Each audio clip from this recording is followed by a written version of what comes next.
Hi everyone, and welcome to today's latest mix-up video for Monster Hunter World.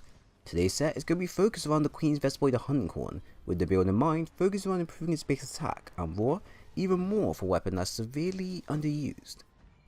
So firstly, let's look at the main weapon stats. The horn is a Rarity 7 hunting horn with 2 level 2 jewel slots, 630 attack, which is calculated to around 160 raw, and is considered very low for a damage output for any hunting horn, and also any weapons in general.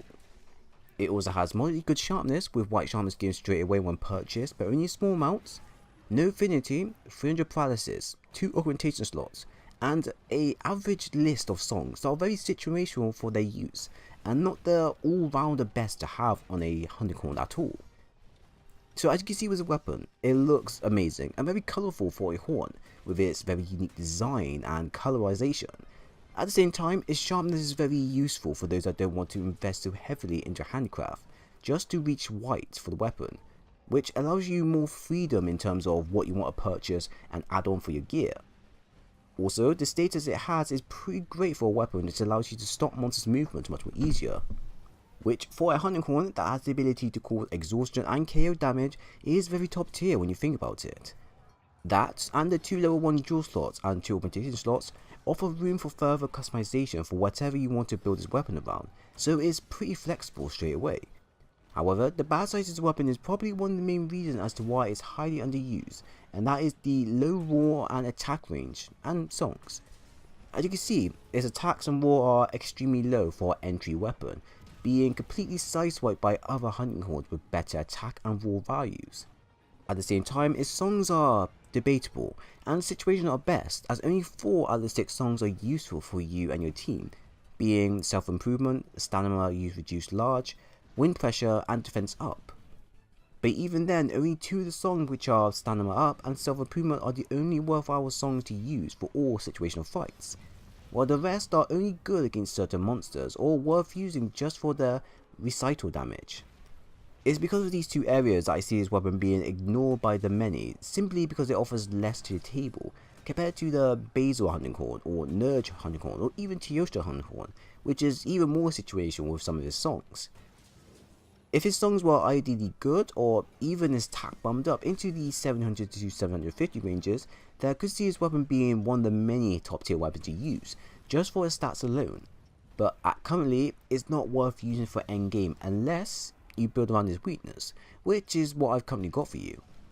Now, before I do go into the main build, if you wanted a horn that is similar to the Vespoid horn, but ugly on design, then try the Fortimisio horn, I believe I got that right, which has higher raw and attack, access to self-improvement, attack up large, defense up large, health boost large, and wind pressure negated, 2 augmentation slots, and a level 1 jewel slot, and a hidden paralysis, which means you have access to unlocking it or going on elemental route for a larger attack boost. Now, the only downside to the weapon when compared to the Vespoid horn is that it can only reach blue sharpness maxed, and nothing more, which if it did have access to white sharpness, it would be in the top 3 most used weapons in game, or just generally top hunting horn to use at all. Now don't get me wrong, the Vespoid horn is still good to use over the Fortimisio horn if you have a build in mind to focus on this weakness. But for higher damage, the Fortimisio horn wins against the Vespoid horn hands down. So the set that we have in mind will be focusing on improving on its weak attacks and making it more viable with current stats to take on endgame monsters, even with its weak songs in play. So the skills we have are as follows: Critical Eye 7 for the plus 30 affinity, Attack Boost 7 for the plus 21 in damage and 5% affinity, Critical Boost 3 to increase our critical chance the higher our affinity is, Weakness Exploit 3 for plus 50% affinity upon monsters' weak points, Maximum Might 1 for the plus 10% affinity, Paralysis Attack 2 to help increase our paralysis build up, although this can be changed since you already have enough to begin with, and Protective Polish 1 to allow me to retain my weapon sharpness for a minute.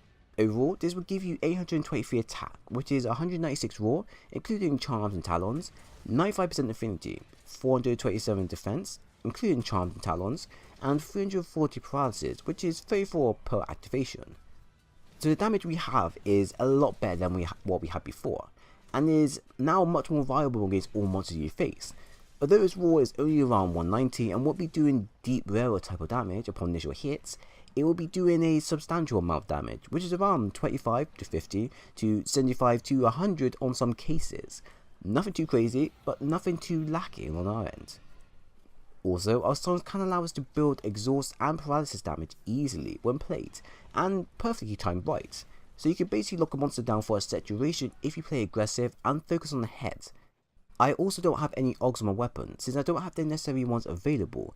But if I did, I could have added on an attack Og to push my damage and roll much further, and then a health Og to keep me going. From there, if I tinker around with the set, I could also slot in a peak performance 2 skill to gain a plus 10 in attack.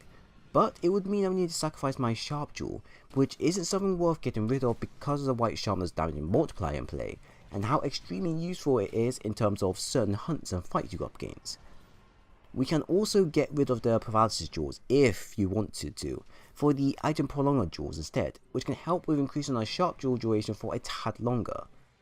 But this kind of depends on whether you want more paralysis quicker, or whether you want your sharpness to last much longer, which basically means more damage from your white sharpness multiplier in play. But overall, this is what I have for you guys to try out.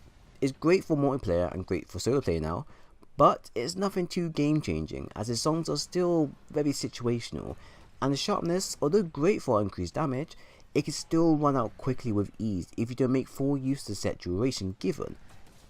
I don't believe this set can be improved on anymore without sacrificing damage, but maybe in the near future with new armor skills in play that this could potentially change.